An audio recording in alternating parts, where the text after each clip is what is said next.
wanted to introduce both my friends and give them an opportunity to kind of talk to us a little bit about their restaurants, their business, about themselves as well. I've been eating Leif's food more recently because he's probably have the best local food in the neighborhood. Bite restaurant. Leif? Yeah. Tell me a little bit about Bite. Bite Bistro and Bar, and we're located in Alpharetta at the corner of Kimball Bridge and Webb Bridge. We opened in June of 2011, so just over 7 years. Started off as really a tiny little, it was basically a coffee shop, we didn't serve any kind of alcohol. We had no atmosphere because the place looked like a coffee shop, and there was just a kitchen there that open kitchen, kind of like here, and I would cook, and everybody would watch me cook, and we had like 6 tables. So about a year later, we took over the nail salon next to us, and so we just kind of expanded. But we've been real fortunate to have great support locally, like you're saying, from the neighborhood. It's the business has kind of grown through word of mouth, and we just have some great customers. I remember, I was recalling, my wife very well, Karen, and there were so many dinner parties that we had at your place. And you guys were fortunate enough to invite us. And I'm telling you, we knew then Juan was like, always had the desire to cook and entertain. And now we have this amazing catering business, Chez Montier. Chez Montier. And where did this whole thing start? Like, how did you kind of get to that place? I fell madly in love with Judith, my wife and business partner. And we started Chez Montier. Actually, what started Chez Montier was a stint on the television show The View's Celebrity Chef. After all that, I had a national clientele, and Judith allowed me to pursue my passion. I'm an architect by training. I did interior design for 25 years. That flexibility allowed me to grow Chez Montier. And then Judith took a leap of faith with her marketing chops, joined us, and 2 years ago, and now we are sitting here with you guys at Georgia Power. That's awesome. As I mentioned, it's going to be all about the shrimp today. You guys voted. Shrimp was the winner. And ironically, both chefs are doing shrimp and grits. The basic dish is completely different than Chef Juan's over here. I know he's doing shrimp and grits.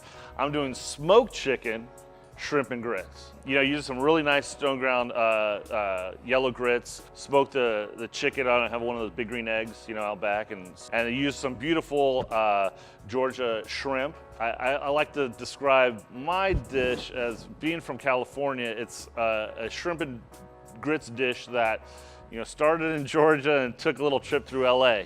Because we got a little pico de gallo, we got a little chipotle in there, a little cilantro, so definitely you got some West Coast flavor profiles, and so it should be fun. Juan, what are you going to do for us today? Well, we too are going to take our product from Georgia wild caught shrimp, but we're going to do shrimp with a Polynesian sauce. We're going to do the creamiest, most wonderful grits right out of the store. You can go right down to the store and get these grits. Heavy cream and butter, what I think grits are a delivery vehicle for. When I do food, I actually design the food. I sketch it. It's about not only delicious food, but it has to be absolutely beautiful. So we introduce some drama with the fried shrimp and make it look great and taste beautiful. Fantastic. So without further ado, let the duel begin.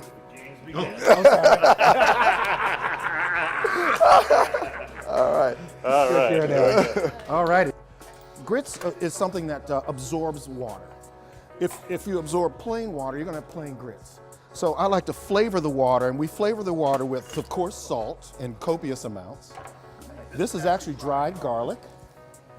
Oh, fantastic. And we're using dried onions as well to flavor the water.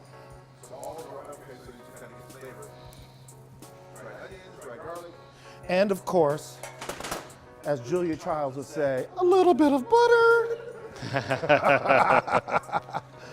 And we'll get that started. So that's the base of your grits. That's the base of my grits. Okay, all right. So I noticed you're peeling off some shrimp here. Yeah, we're peeling off some shrimp, and then we're gonna go ahead and just devein it real quick. All local Georgia shrimp? All local Georgia shrimp, yeah, nice and clean. Yeah, so you can see these are nice, like probably 16, 20 count shrimp. Excellent. And, You know? Now, someone told me earlier that your stock. Yeah, There's so something interesting about this. I'm listening to Juan over there talk about flavoring his water there for the grits, and I couldn't agree more with that. I mean, we do a similar thing. We go ahead and actually make a corn stock. So,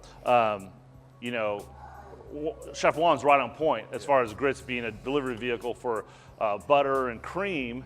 I'm very much in that same vein of thought process, but also, sometimes you want to limit a little bit of butter and a little bit of cream. If you can just cut a little bit out of your life, maybe that's you can't tell I don't do that much myself, but if you can do that in your life, it's okay. So we actually take advantage of the natural starch that you find in the corn cob, and make a stock with that. And so we use that corn stock to make our grits. And so that all that natural starch that happens in the cob is then transferred to the grits, and it makes a real creamy product without before you start adding all the cream and butter. You know what I'm saying? Really So. amazing. Also, it's the same product too. Corn, grits, corn. Yeah, it adds a little bit of a corniness to it, And also, does it give it a little sweetness as well?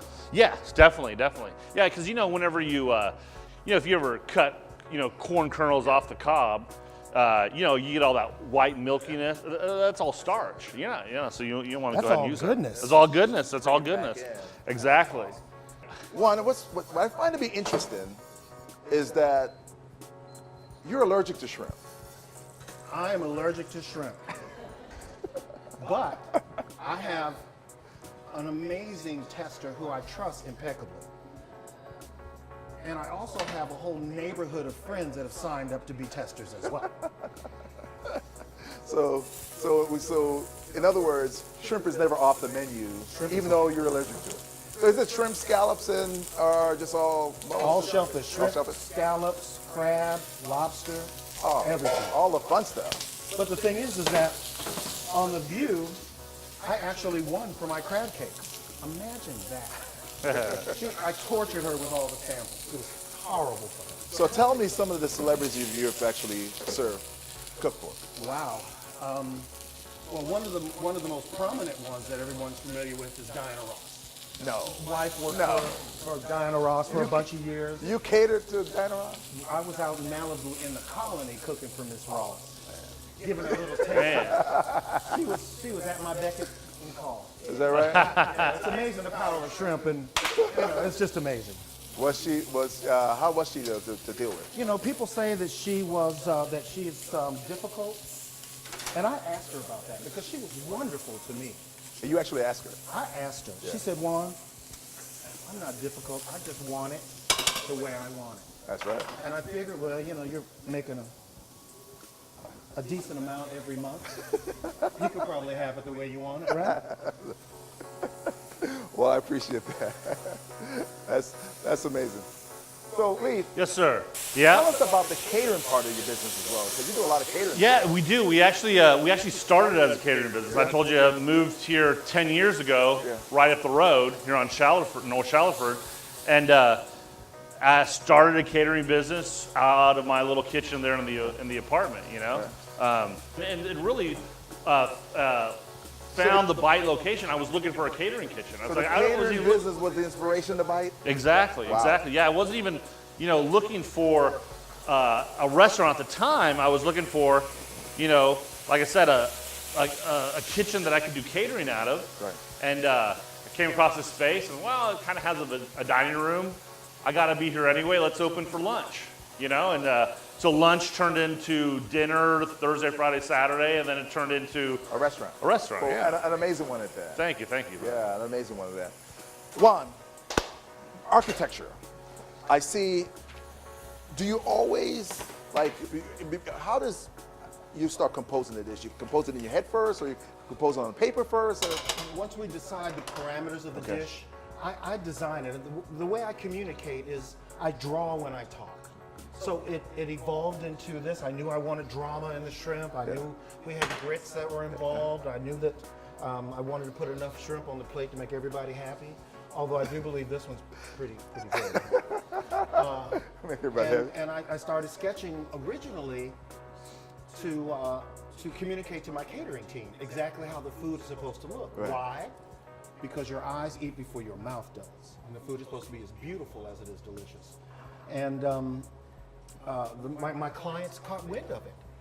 As a matter of fact, very shortly we're going to have our first book published coming out in I saw that. November. Yeah. Ooh, everybody. Yeah. Ooh. That's awesome. Yeah. Head first, paper, and then plate. And then plate. Oh, amazing. I love that process. I love that process. So you don't go in and play around with it in the kitchen first. You first kind of conceive it on paper, and then you test it in the kitchen. I conceive it on paper and test it in the kitchen. No way. Yeah, that's awesome. That's awesome. Great.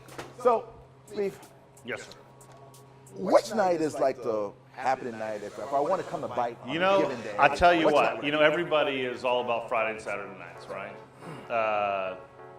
But I will tell you, the people that are really in the know at Bite come on Wednesday night. Wow. I know it sounds That's when we're sounds kind of crazy. That sounds Middle of the week, but we do, and you would appreciate this. We do half price on all our bottles of wine. So I don't know if it's the food or if it's the wine that's bringing them in. I'm not sure, but you know that's. I think you would appreciate that. I think the wine helps too. We started doing brunch on Saturday, so I appreciate you having me here because I don't have to cook brunch today. You know what I'm saying? So. Well, it's really about the freshness. You know, the closest body of water is Yeah. Georgia water, so that just makes sense. They're plump. It supports the local economy, and I just like supporting Georgia products. Yeah. I mean, truly, what Juan's saying is, Chef Juan's saying, is completely the case. It's a higher quality product. Wild shrimp, you know, you don't have to worry. A lot of the times, the farm-raised shrimp, they're going to have a lot of chemicals, nitrate, you know, all kinds of stuff you don't really want to be eating. And I tend to find that truly the you know, the wild Georgia wild shrimp, when you cook them, they stay nice and plump. Whereas like some of the farm-raised stuff will actually, I don't know if it's water weight or whatever, but they'll kind of become a lot smaller and just not as good a product. You know, if you refer about science, when you freeze something, the crystalline structure is grown inside the cells. If you freeze it slow, the crystalline structure is larger, rupturing the cells. You know, Georgia Power has a blast freezer which minimizes that, but it still allows the cells to leak moisture and flavor. So when it's fresh, wild caught, done. You don't have to worry about that. So, you know, I'm smelling all that flavor. I'm getting the onion, I'm getting the garlic, the cream, the butter. What else do you want? It comes right off. You can kind of get it right on your nose right away. How much longer before plate up, guys? I'm ready. As soon as I drop this puppy, 3 minutes or 4 minutes. You want me to keep it up? You want me to keep an eye on these? Wow. Oh, that's golden. That's interesting that he fried his shrimp. Good texture too. Yeah. I mean, that's, you know, it's always, you know, you're looking for flavor and texture and everything, you know. I think This that's is the South after all. Yeah, I mean, I think that's, you know, one of the things that home cooks, you know, one of the big differences between home cooks and professional cooks is, you know, the texture that the professional cooks get on their proteins by searing them. You know what I'm saying? Properly seasoning them and then searing them gives you that great texture. And I think it's one of those things that, you know, really is a big difference. That's right, in you know. No question. Polynesian, all right? Polynesian. Polynesian. A little sweet, a little spicy, tangy. It's got everything that you want. Okay, So- you guys ready to make it pretty? Yeah, let's do the plate up.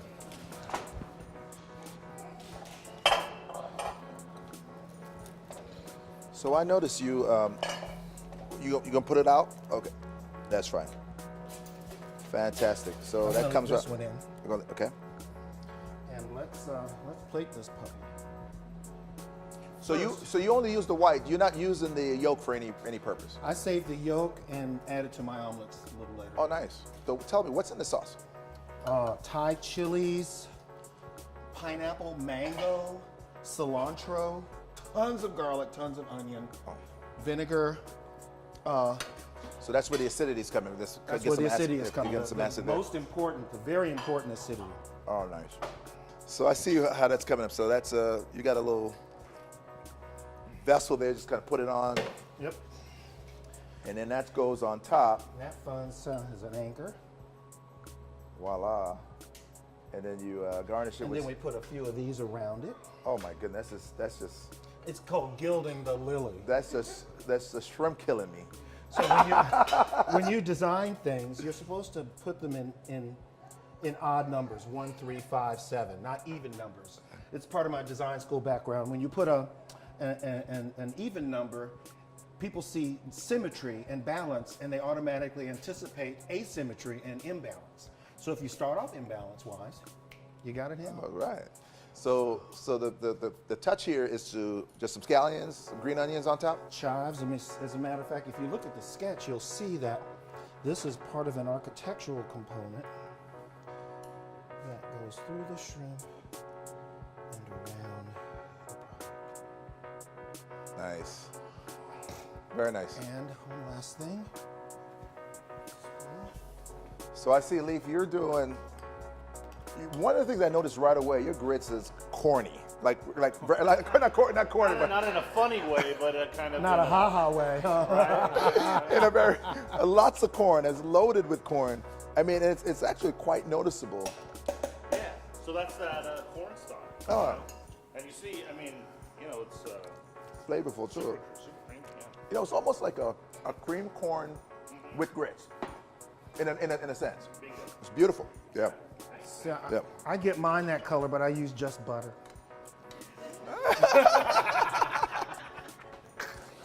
Well, I can't wait for the audience to try these, and so I want to showcase the dishes here. I can just take it completely away. Actually, I kind of like the sketch here too.